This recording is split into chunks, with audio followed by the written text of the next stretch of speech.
This week on Overtime, we get the staff from Hope together, a couple of us from Center City, and talk all things 1 Corinthians. This gives you a preview of what's to come. Make sure you like, subscribe. Let's get it.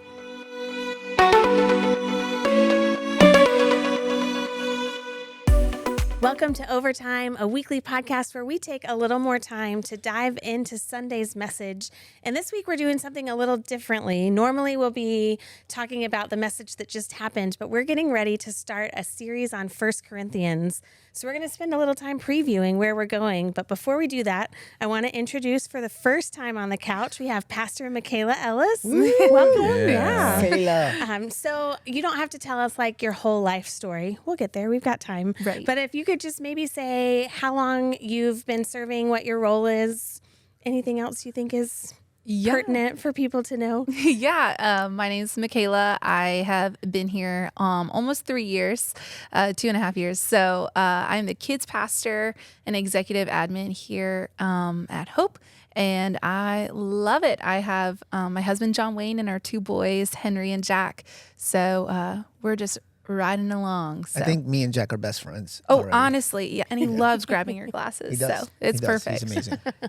I knew that I was going to be friends with Michaela because we were once in a group setting where we had to answer a get to know you question that was our favorite movie, and both of us refused to name a movie and had to go outside the box and be a little different. And that's when I knew. So glad to have you. There's a strong connection there. Yeah. Because The Office is basically a movie if you watch a whole season. And I do, so yes. That's awesome. Well, 1 Corinthians, Pastor John, I know this has kind of been motivated by you as the lead pastor, so why don't you just introduce why we're going to spend the summer going through this particular book?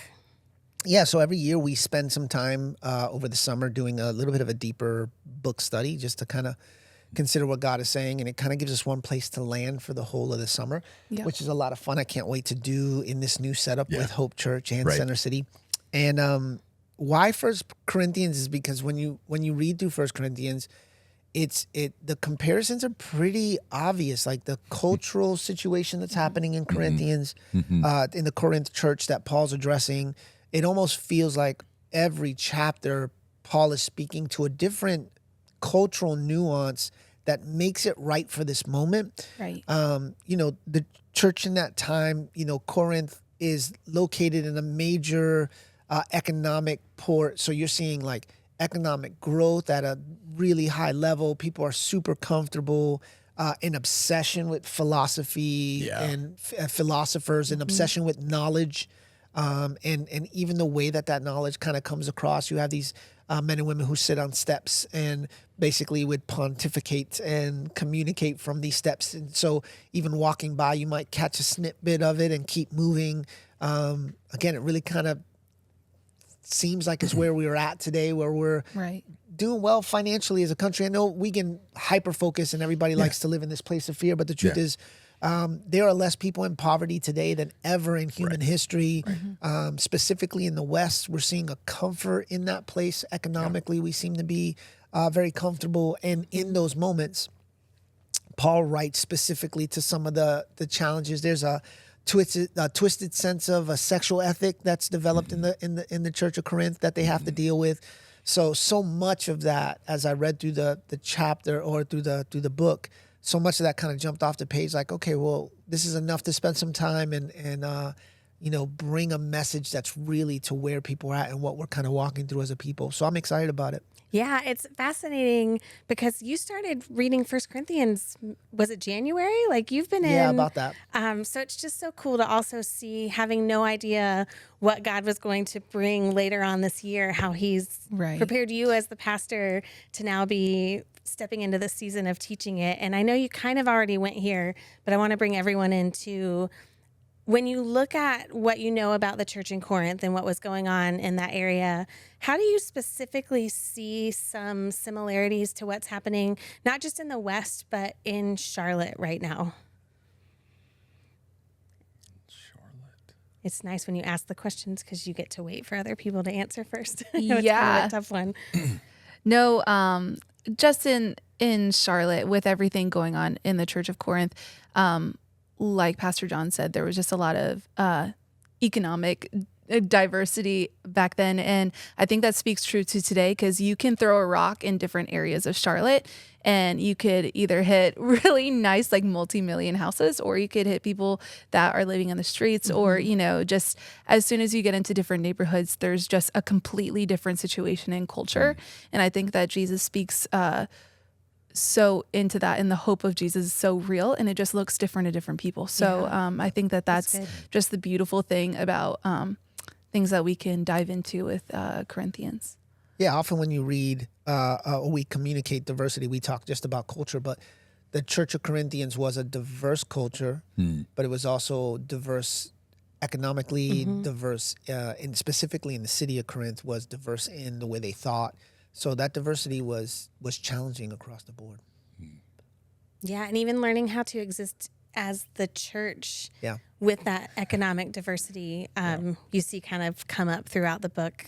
Yeah, that's a great answer that I wouldn't have thought of. Oh, thanks. Yeah.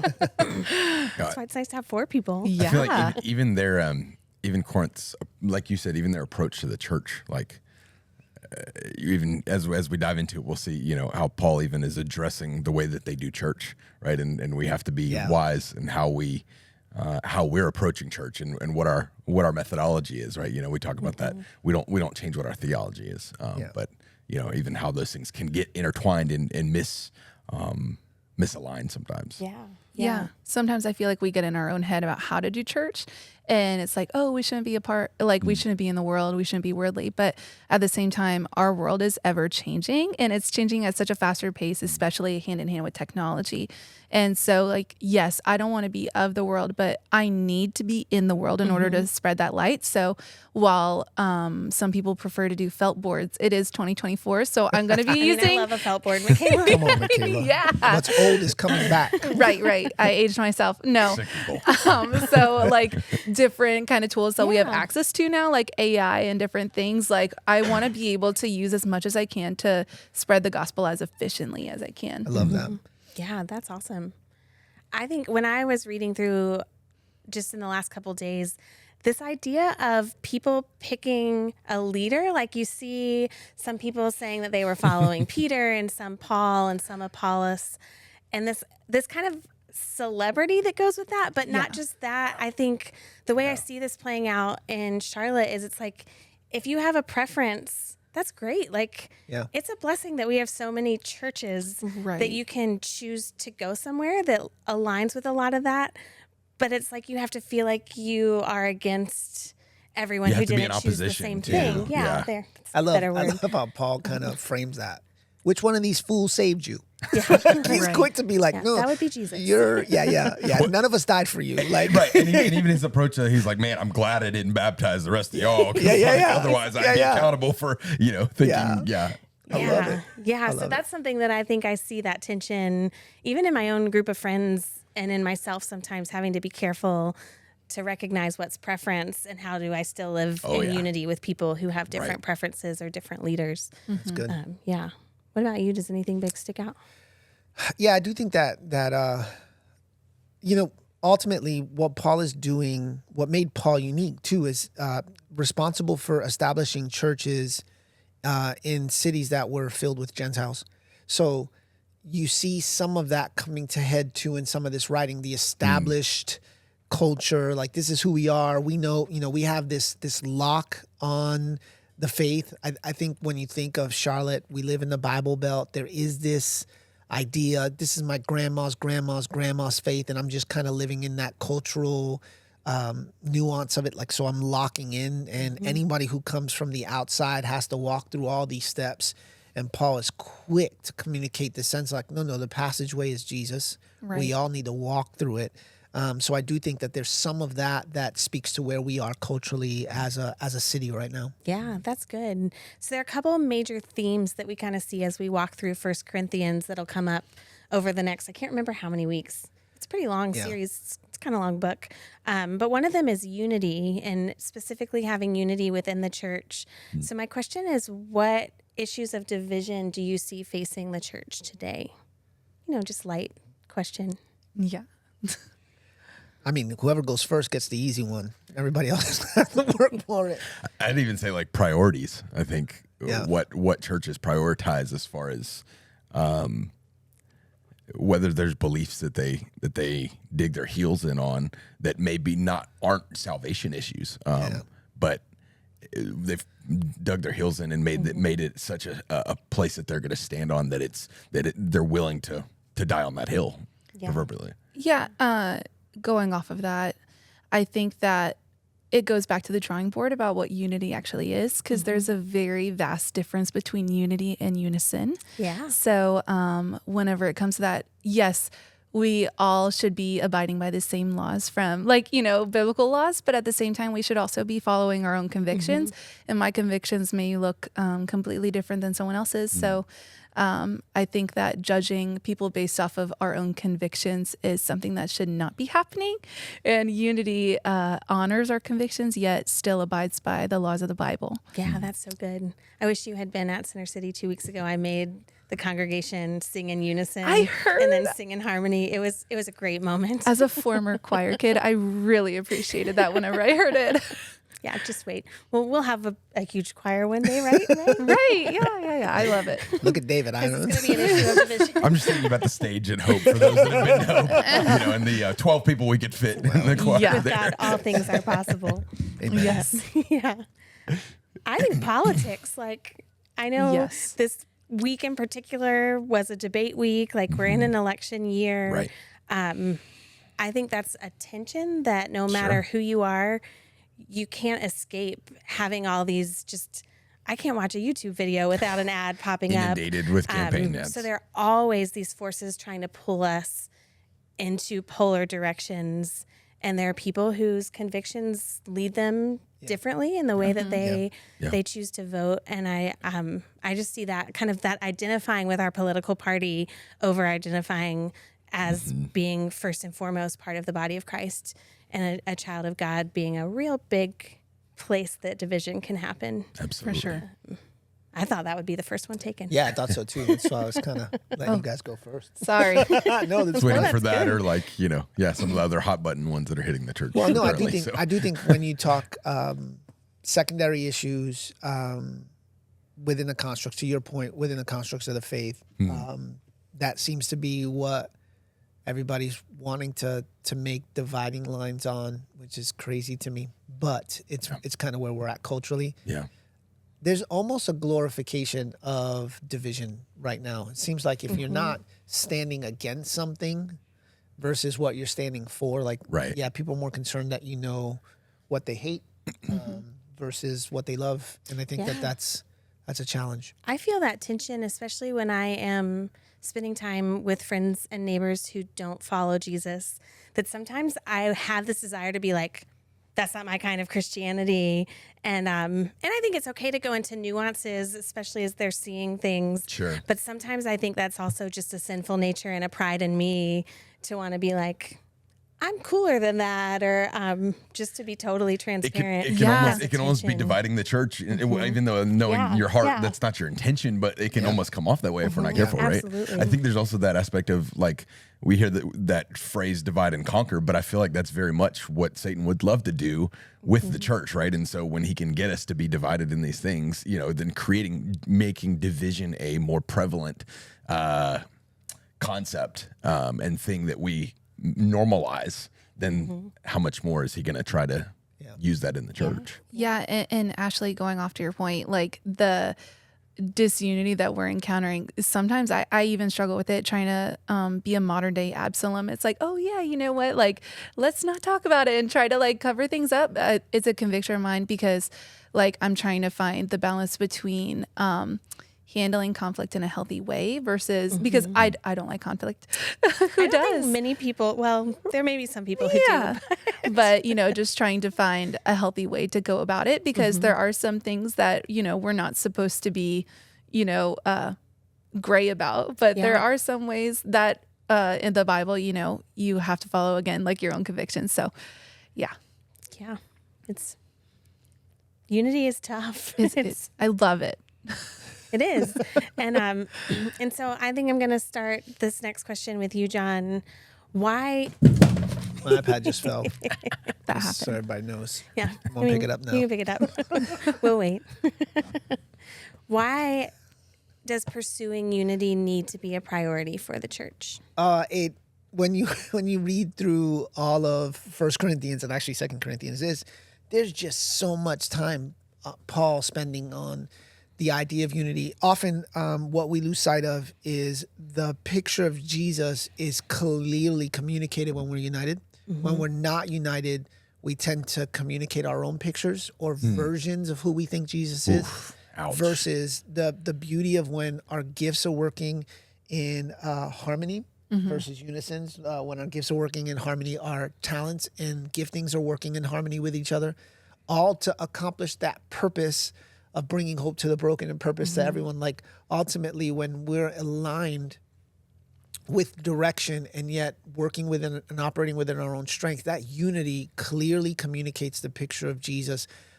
More specifically, when talking about the gifts of the Spirit, Paul often writes about how the intention of the gifts of Spirit's alive in each and every one of us ultimately communicate the picture of Jesus. So we do need prophets, we need evangelists, we need shepherds, we need teachers, and those giftings. You know, we have a conversation that we talk about quite a bit about the giftings versus the positions, but those giftings alive within the constructs of the church echo a beautiful picture of who Jesus is, a more complete picture of who Jesus is. And it's the reason why when people ask the question, why do I need the church? My answer is always because he says that when we come together in unity, we reflect him. Right. You can't perfectly reflect Jesus by yourself. That there's nowhere, that's not found anywhere in Scripture. So that's why unity is so critical. Yeah, and it's a great segue because one of the other major themes in the book of 1 Corinthians is this idea of spiritual gifts and that everyone is gifted by the Spirit, but not everyone is gifted in the same way. Yeah. As people who've been in ministry for a little while, and this, I prepared them with the questions ahead of time, but not this one because it just came to me. How have you seen people's different gifts complementing each other within the church? Like, is there any story that comes up or situation where you've noticed that this worked really well, this diversity of gifts within the body? Sorry to spring one on you. No, that's great. Well, I mean, It's kind of what happens every week. I'll go quickly just so you guys can think. One of the things that I'm learning about Hope Church as I kind of step a little bit deeper into relationship and get a chance to kind of navigate a little bit more life here in this part of the city is that they are very much utilizing the giftings within the scope of the church Monday through Friday, not just on Sunday, right? Or Monday through Saturday. So one of the ways they do that is through Hope Street Food Pantry, which is really connected well with the church. And to see so many of the different people from the church utilize a gifting that you wouldn't necessarily see on Sunday. The gift of hospitality is a huge gift that you can see Thursday in a parking lot. The gift of serving, that servanthood mentality, the gift of wisdom as they approach these different cars in a scope for prayer to see how people are doing, to see where they're at. And even I would say the gift of prophecy to prepare for what is to come requires that gifting. So there are so many different people utilizing that gift every week here. And that's outside of the Sunday morning context. We could all sit here and talk about the Sunday morning context because we've seen it. But it's one of the ways that I've seen specifically here at Hope, the way that God has kind of utilized this congregation and their giftings to minister to the community. Awesome. Yeah, a specific example of just different giftings at Hope. Sometimes I feel like I could just kind of read people pretty well with their spiritual gifts, but sometimes this springs up on me differently. So there's this one couple specifically, I hope that I was like, oh, they'd be great as, like greeters. Because greeters, honestly, sometimes it's really hard to make conversation, but this couple can make conversation with anyone.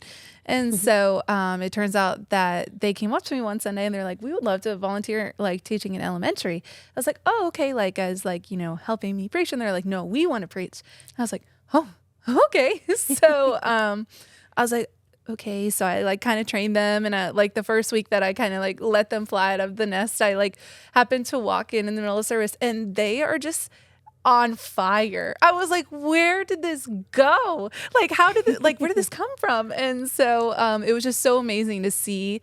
Like, I love how God surprises us sometimes with other people's giftings, because I'm like, that's just the beautiful thing about the church. Like a car salesman and someone who works for a charity, like just coming to life on a Sunday to pour into the next generation is just such an amazing surprise of mine this year. That's cool. That's awesome. That's really cool. Yeah. I think even just the balance of how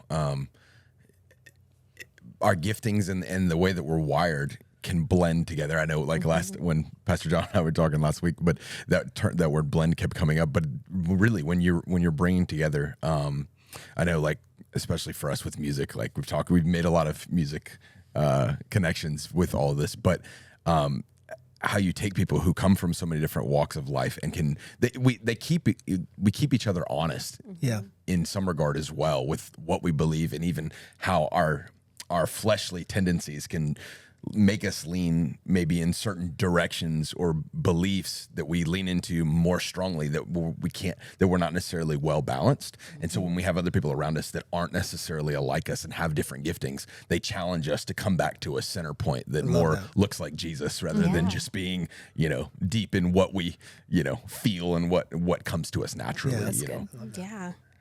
I think in leadership, one of the things that's important to me is always being willing to do anything that I'm asking someone else to do. Right. Yeah. But I can take that to an extreme. And then, like, the things that come hardest to me are the things that I hold on to the longest, because I just assume if they're the hardest for me, they're going to be the hardest for everyone else. Right. Yeah. And one of those things is event planning. Like, I can do it if I have to. I do not enjoy planning events. Like, I'm stressed out the whole time. And I remember a year ago, we were getting ready for an annual group leaders party that we have. And I was talking to someone who didn't have any interest in being a group leader, but had been part of a group I was leading. And she mentioned that she used to plan events and loved doing it. And so we went to coffee once. 2 weeks later, the whole event was planned. It was themed. It Amazing. was it was so well done. She had figured out the catering, like taken it above and beyond what I would ever have been able to do. And it was such a lesson to me to remember that there are people whose strengths are my weaknesses. Yeah. And giving them an opportunity to serve helps them come alive and allows me to operate out of my gifts. that. For sure. And but I can get it twisted sometimes and be like, no, if I'm a good leader, I got to be doing just the hard stuff. Right. Instead of like, I should just pray because some of this isn't hard for other people. Yeah, exactly. It's like event planning is my thing, so I know it's not your thing. And it's like, oh wait, no, it is. your And thing. this is how we're gonna glorify God together. Yeah, exactly. Absolutely. Exactly. I love it. Yeah. Okay, it's my turn to ask another question. I get caught up. So how can we as leaders in the church encourage people in the congregation to step into fully expressing their spiritual gifts and using them? Like, what would that look like to encourage people in their Monday through Saturday, kind of to your point? Yeah, I think creating space. To your point, when we create a picture that there's no space, they're not needed. Right. So there are people, plenty of people. I remember several years ago, I was sitting in a staff meeting, and the conversation about this ministry event came up. And my answer quickly was no. There's just we don't have the capacity. There's no bandwidth. There's no way we can do this. And even later on, feeling kind of convicted by the Spirit to say yes to some things. I'm a firm believer that one of the talent sets that we have to learn is how to say no to the right things. Yeah. But there really was this thing that I felt like the Spirit was saying, say yes. And figuring out how to do that required me to make the opportunity available to some people and bring people in versus saying no because there's not enough people in the room, saying yes, and then doing the work of finding those people. So creating that space is absolutely necessary, and not being afraid to ask the hard questions. I think sometimes, I had a conversation this morning about this, I think sometimes high-level volunteers, high-level people with high-level giftings really want structure. And they're waiting for you to give structure. And then there's another group of people who don't want structure at all. They want to kind of, they're maybe a little bit looser, a little more creative. But I think sometimes we think structure, if we create structure, people are going to say no immediately. And yet I do think there's a whole culture of people who are waiting to say yes. You just Right. want to know what they're saying yes to, and can function at a high level if those With boundaries clear are created. So expectations, yeah. that's what I mean by creating spaces. Here are the expectations. This is what's needed. How can we best, and then helping people discover what their giftings are is kind of point one, because Right. when we do that, they come alive. And often what you'll find is they'll start creating the path Yeah. once they become alive to the understanding of this is where you're gifted. Because then they start pursuing it, right? Yes. Yeah.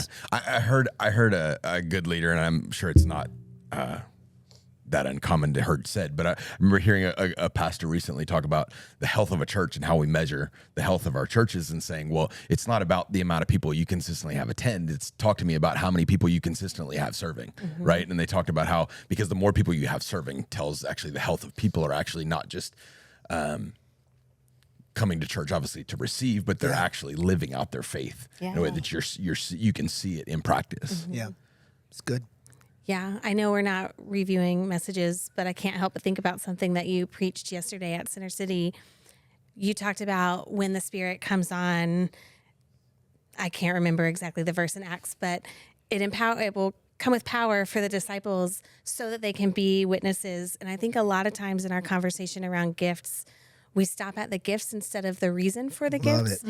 And if we as leaders, and even if you're not a leader, you're just a member of a community, can continue regularly encouraging one another that this is why we're here. There Right. are people who still don't know there's a God who loves them. There are people who need to hear about this in your workplace, at the park where you take your kids, wherever it may be, that it's easier to just use your gifts when you're so focused on what you've been designed to do. Right. You use everything available to you. And I think sometimes we get so self-centered talking about our gifts, and I Yeah, got to it's figure true. out what my gifts are, It's true. and forget the reason that we've been given them. That was a Love good that. convicting moment for me to hear twice on Sunday. Yeah, I do think we there is some toxicity when we fall in love with our giftings, to the point that we feel like now these giftings have been given to me for my own purpose, and I really think that's why Paul turns around and says, "I've been crucified with Christ; I no longer live," and then later on talks about how that process happens daily. Like there's this daily dying to self,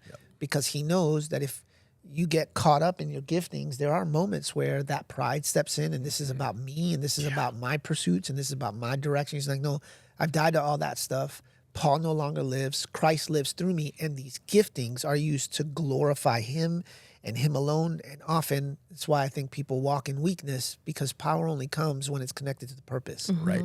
Without connection to the purpose, there's no need for the power. Yeah. So yeah. And I really think that, especially in the church today, it's our responsibility as, staff members, what be it, to get creative with the roles that we have on our teams, because we shouldn't be afraid to change our systems, because this is how we empower those people. And I think that a lot of people get drained in current ministry roles, but it's because that's not actually their gift, and it's not being utilized the way that God has intended it to be. That's good. And if people are feeling, especially on my team, if people are feeling drained, I'm like, okay, then let's find your place on the boat. If kids ministry, or even the specific position in kids ministry, isn't the fit for you, I want to help you feel fulfilled in what God has for you, and as much as possible. So Yeah, and I would go a step further. This is something that you'll hear from me quite a bit. If you're a pastor watching, or in ministry, in some kind of ministry context. Here we go. No, that's fine. Siri interrupts this podcast quite a bit. yes, But one of the things that we say all the time is we're more concerned about who you are than what you do. Right. So that means that I have to lead and shepherd in a way that leaves space for seasons changing. We say the purpose is always defined, but the calling changes. Right. And the assignment changes sometimes in seasons, sometimes seasons of life. And if the only reason, again, speaking to my pastors out there, if the only reason you're connected with somebody is because what they do for you, I would argue that your motives are off. Come on.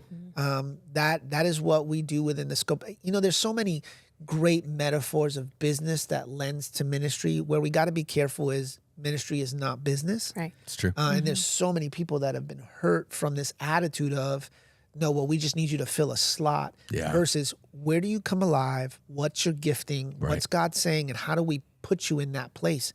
And by the way, if we don't have that place, Let's help you find it. Whether it's to create it here or to find another place where it's being utilized.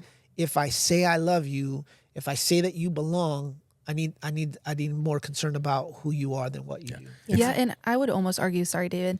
I would almost argue that whenever you're walking in what the Lord has for you for your team's going to look completely different than you ever would have really imagined, because especially with kids ministry, you would think like, oh, younger volunteers, this is the people that are willing to deal with the kids. But in reality, some of my older volunteers are the most on fire volunteers and having that multi-generational team where you have the older generations serving the younger generations and vice versa. I think it's really just brought the unity of the body of Christ and stuff. And I think that that's what really honors God the most. I used to say my college volunteers are for show. In youth ministry, my college volunteers are for show. I want grandmas and grandpas. It's true. I want kids showing up on Wednesday night and trying to find that, to your point, multi-generational mentorship. Right. And you'd be surprised. Some of our greatest seasons of youth ministry was when we put seasoned saints in key leadership roles and to see how ministries thrived. It's an exciting truth when you see everybody functioning in their giftings. Yes, absolutely. No, I was going to just mention was to what both of you guys are saying was leading with open hands, right? It's allowing people to ebb and flow with as seasons change where they need to be in the right season, because what is the Lord doing in their life, even through what they're doing to serve that can. And technically, Hope is kind of modeled that. I know Pastor Mike has modeled that with this team. It's Every true. one of you, you're probably the only one that hasn't had much movement. I have not. But You added to your plate. Yeah, in a way yeah, that yeah. had some shifting. Yeah, because he acknowledged a different gift of mine. Season, So I am Right. very, he did not realize that I was very admin gifted. And it's something I have been an admin before. And he recognized that in me towards the end of last year. And he's like, we had a conversation out in the pantry parking lot. He's like, I may be getting the wrong vibe, but do you have admin giftings? And I was like, I do. And so he's like, well, great. We're going to add on to your role. So it's something that I thrive in and it energizes me, which I feel like is a little bit weird. So, but I definitely feel It's a not lot weird, more. it's a gift. Yeah. Yeah, you're right. You're right. And then, David, you've shifted a couple times, right? Yeah, a few times. Yeah, A lot. When we were first hired at Hope, we were doing strictly youth ministry. Then through a variety of things happening, stepped into doing youth and worship. Then through another season, stepped out of youth, was still doing worship, and then was overseeing discipleship, small groups, young adults. Yeah. And then, Yeah, it's a mark of a good leader. So this is shout outs to Pastor Mike. Yeah. That's able to recognize different giftings and Absolutely. different seasons and Right. move and shift people around. absolutely. Whereas I think there are some that would basically say, no, you're out. If this, if the season changes. Because And this again, is what I hired you for, and this is Yeah. what I need you Right. to do. Yeah. And- I also I want to be clear. There are moments where within constructs of conversation, when moments of conversation, if the heart does change and there isn't a spot, all right, well, I love you enough not to keep you forced in this Sure. role. I'm not going to pretend Sure. and make another role that's just kind of out of the Right. blue. Yeah. Let's get you to where you need to be and help Right. people transition. It's true. Transition happens. It's a part of it. I think Yeah. even, 1 Corinthians talks a lot about transition and how to navigate some of those tension points. Right. But it is a mark of Pastor Mike's leadership that he's able to recognize giftings and seasons and Yes. move and shift Absolutely. accordingly. which I Right. love. And even throughout my interview process, and we've had conversations like this, Pastor Don, he was very open. He's like, yes, we're going to try this out. And, I really think you're the person for the job. But if this does not work for you, please let me know. And I want to help steward you as best as I can to find the right church for you. Yeah. And that's something that spoke volumes to me because it was so much, I had this idea of ministry, like I have to fit in a certain box, but the Lord isn't in a box and it's not that kind of construct. So Right. Love it. Yeah. Well, there's one more theme in 1 Corinthians that I want to hit on today, and that's this idea of wisdom and foolishness. So talk a little bit about the contrast between God's wisdom and what we might call human wisdom, but is really more appropriately called being a fool. Or at least what I call being a fool. Oh, I yeah. loved that line. Thanks. I mean, I think anything that's true wisdom, it comes from God. if knowing what Scripture tells us about our heart and how it's deceitful and how our flesh will lead us astray, right? Then anything that we experience, any thoughts that we have that are wise, are things that come from the Lord, and come only from personal relationship with Him, right? And things that He reveals to us, that whether it's through His Word or through word of knowledge or something, but versus, there's so many things that we look at people who've accrued great amounts of life experience or wealth or influence and go, oh, that person's really wise, or at least that's what the world would say, right? But are they really wise, or have they found ways to manipulate their way through worldly systems to get themselves to a place that looks successful? But do they actually have wisdom to offer, or can they acknowledge that the Lord is the one who's allowed them to be where they are? Yeah. The older I get, the more I realize just the power of wisdom, like in that realm.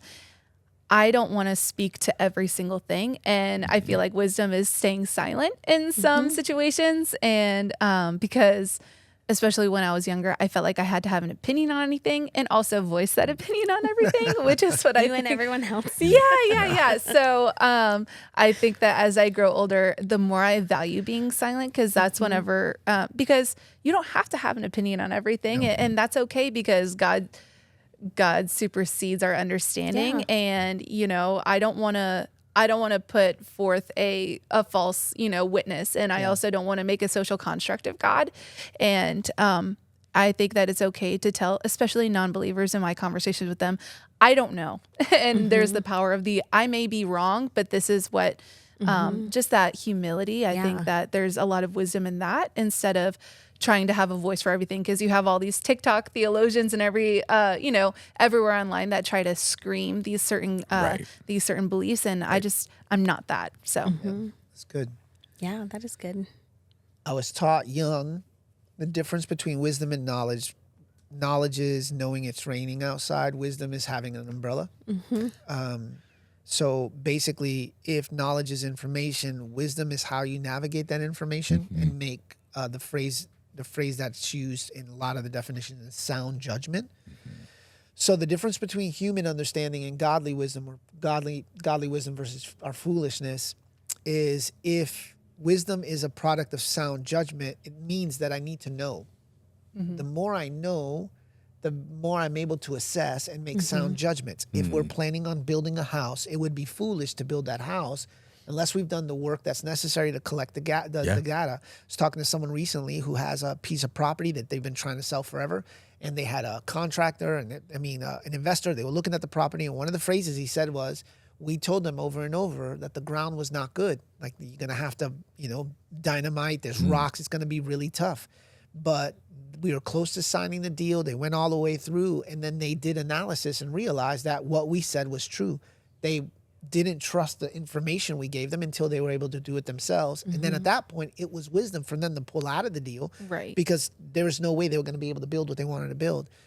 So that work ahead of time, that understanding of knowledge and information. Right. The problem is we are linear people, so we can only deal with the information we currently have. What I mean by linear is we live in the present, we remember the past, and we can be hopeful for the present, but the truth is we're limited in line to what we see in front of us. Right. For the God that we serve, who lives in yesterday, today, and forever, that phrasing is really specific. It's not that he kind of is able to see yesterday really clearly. It says that he's the same God yesterday, today, and forever, meaning he's able to work in yesterday.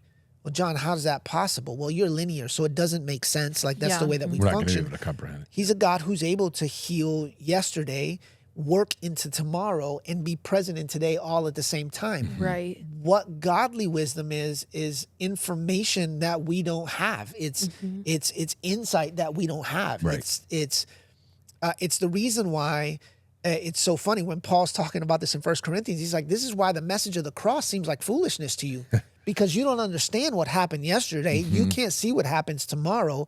if you want access to the Father, he is living in that moment of the marriage supper of the Lamb. He is living in that moment where Adam and Eve sinned. He is living in the moment right now where we're trying to make sense of this all. And what he's saying is godly wisdom is accept the sacrifice because tomorrow it'll be worth it, right? And for us as believers, what I love about the Pauline writings is so much of it isn't just you got to trust God. It's also tap in. He is willing to share. He is willing to give. He's really insights available, wisdom's available. And it's not wisdom that everybody will understand. It's wisdom that only the godly understand because of who it's coming from. Right, and the how personal it's coming revelation. The personal revelation, which in our faith journey, specifically for us as Pentecostals across the board, it's one of the things that I don't know how you do this without the promise of the Holy Spirit and living fully in a relationship with the Holy Spirit. God bless you. We could eat together and have fun together and live in community together. I'm all about it. But I just don't understand it at the core of it. If what we read in Scripture says that there's access to this Spirit of God that gives us wisdom, that gives us peace that passes all understanding, that gives us joy that's unexplainable. If I have access to that, not even to mention the empowerment of the gift of God that he places in us, the fruits of the Spirit, the gifts of the Spirit, to make an impact, that the Spirit of God is alive and willing to heal and to perform miracles in and through us. Why wouldn't we want to live there? What am I missing? That's how to can me, we settle for anything less? How could we settle for anything less? And ultimately, it's what, again, to me, is the difference between godly wisdom and human understanding is that it's limiting. We can only see what we can see. But godly wisdom says I'm investing in eternal. I mean, it's that proverb, the fear of the Lord is the beginning of all wisdom. It's choosing to trust that God is working in all these places and sees more than you do. I feel like I tell this story a lot, but I remember when you first came to Center City 5 years ago. It was 2019 summer, so we now know what was coming in 2020, but at the time we had no idea. And I remember being frustrated as the associate pastor at Center City with where you were choosing to spend a lot of time. Like, it was wrong of me, but at the time I was just like, why? Because a lot of it was on technology stuff. But what I learned, you were absolutely seeking the Lord, and that was a priority that he had given you. And when 2020 came, if you had not spent the second half of 2019 on some of that, we would have not been able to immediately start streaming our services when we all of a sudden couldn't come. And so that is often what I go back to when I think of what is worldly wisdom versus godly wisdom. Was when you're seeking the Lord, it might seem like that thing that in my mind, I was like, there's so much other stuff that's a mess right now. Like, why is this the priority? And yet God was leading you in that direction. And so also encouragement to everyone else in transition right now.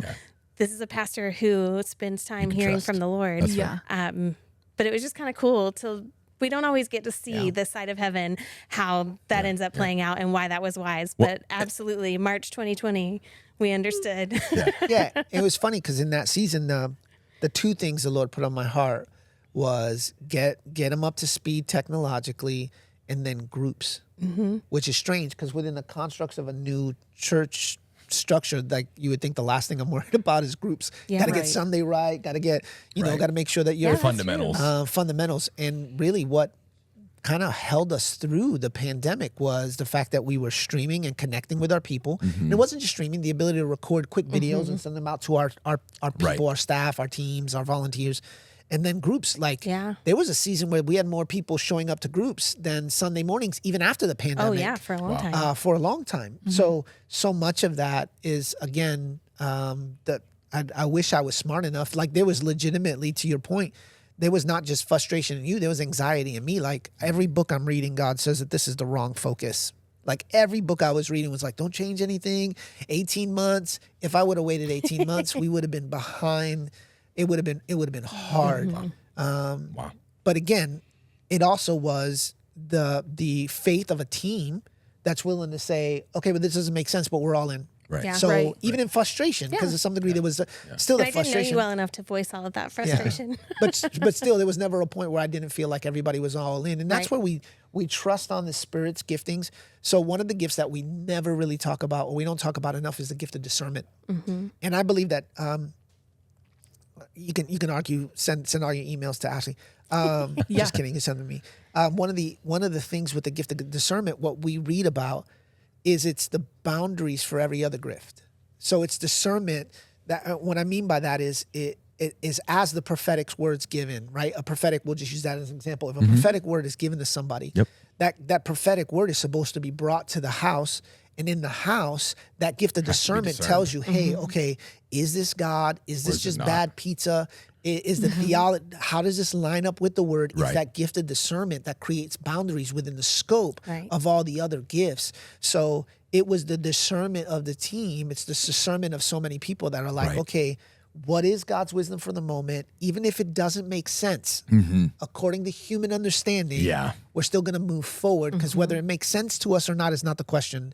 The question is always, did God say this? Right. And practically speaking, especially for Center City and Hope during this transition, I've been getting a lot of people asking, like, how can I champion this transition, And I honestly think, not to, put it all in one big circle, like unity is championing in those things, in the constructs that we can't understand. And yes, you may not understand why we do things that we do, but there's a reason, and we're just trusting God. So like, especially in this transition, if someone doesn't understand, like, hey, why are we making our systems like this?